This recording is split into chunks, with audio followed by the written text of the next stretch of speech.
You are being reminded of someone else's success.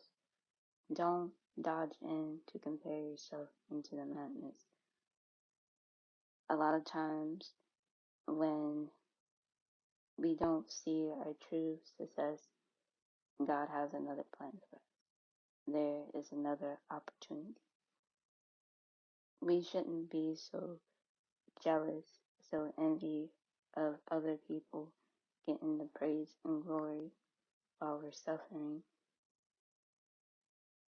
God put certain people in certain positions, certain pains for a reason. You're supposed to express yourself during those times, not shut down and shine out. When you are shining out, you are allowing the enemy to win. Don't allow the enemy to win. Allow it to show you what it is that you are capable of, what it is that you are missing. God says, be fruitful of thy enemy. Be faithful of their presence when they're not faithful towards you. God returns that energy into a bigger blessing when you walk away as a bigger person. And sometimes it's hard to walk away to be a bigger person. In order to see growth and change, the change starts with you. You have to be the spark, and that person I just consider change. That person is going to be okay with who and what and how they are. You might not be okay with it. But God, on the other hand, is probably telling you, you know what, you need to learn to just accept who this person is. That's who they always going to be. There's nothing you can do about it but give advice and support. And God can say the same in return with you. So when you constantly get reminded of how successful that other person is, remind you that is the enemy desire for you to be like them, to end up to where they are. Their success and their journey is their journey. Your success and your journey is your journey. Your calling is only for you. You can't pick up somebody's calling and learn from a point of view.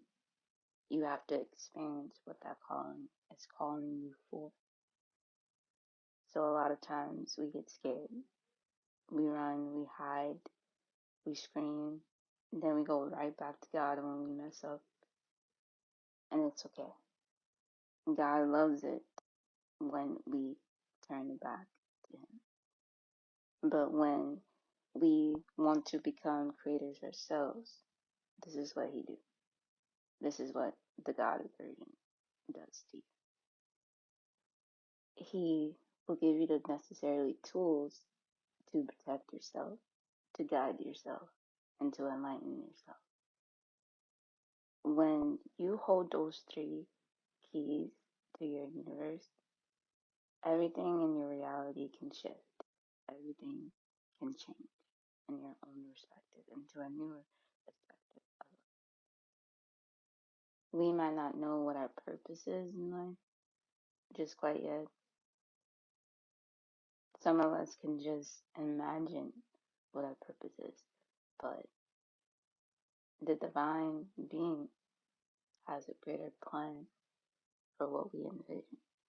What we envision is what we need and want. It's our desire. It is not the universal desire.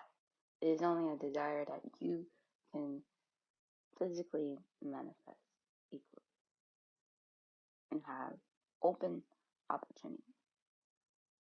So be blessed that your grass is equal up to their grass.